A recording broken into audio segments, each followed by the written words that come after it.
Welcome to the Aso caldera.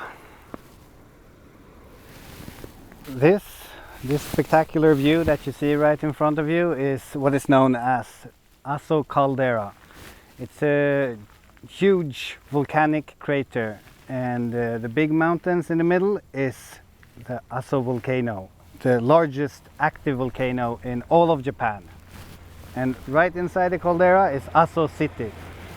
And where we're heading right now is right over there. It's a bit hard to see. It's a small tree sitting over there. We're gonna head over there and talk a bit more about Aso and how this scenery was made.